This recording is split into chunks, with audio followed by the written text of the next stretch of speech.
Karena laki-laki yang berani adalah laki-laki yang bangun siang. Kenapa tuh? Karena ketika dia bangun dia langsung menantang matahari. Wow. Dengan kopi. Dengan kopi. Kita semua orang yang berjalan dari rumahnya, jauh dari rumahnya, maka dia adalah seorang turis. Menurut lo, Ya. dengan aksi gila itu, setelah selesai begitu, hilang nggak rasa patah hatinya?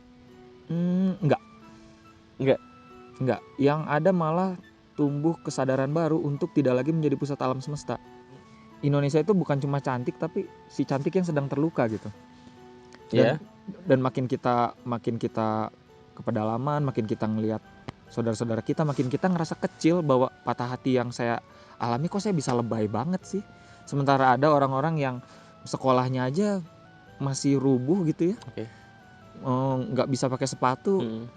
Ada orang atau akses jalan masih susah di sana. Ada tempat-tempat di mana mereka harusnya merasakan patah hati yang lebih. Tapi mereka masih bisa tertawa, Pak. Ada orang yang lebih menderita, tapi kemudian lu bisa melihat senyuman dari orang yang menurut lu lebih menderita dari lu. Betul. Begitu. Ketika saya bilang bahwa patah hati saya adalah segalanya, wah itu saya picik sekali, Pak. Oke. Jadi pernah nggak sih Bapak flashback tentang seseorang, tapi kalau orang Sunda bilang waas. Jadi waas itu Bapak flashback terhadap seseorang, tapi mengenangnya lebih ke tenang gitu.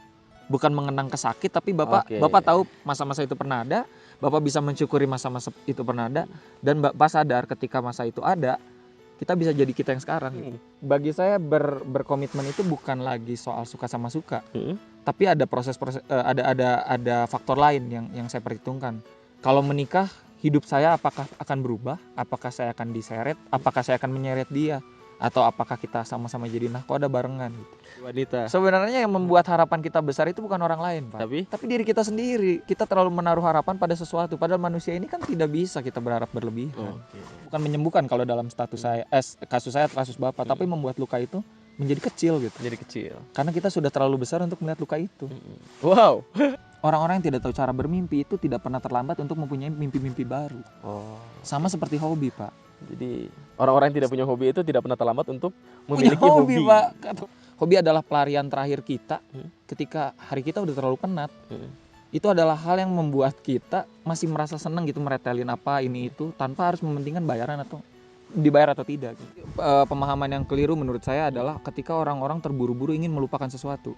Padahal kan yang terpenting dari terluka adalah bukan melupakan luka tersebut, tapi belajar dari luka itu dan memikirkan bagaimana caranya kita memandang luka itu sebagai sesuatu yang tidak lagi menyakitkan.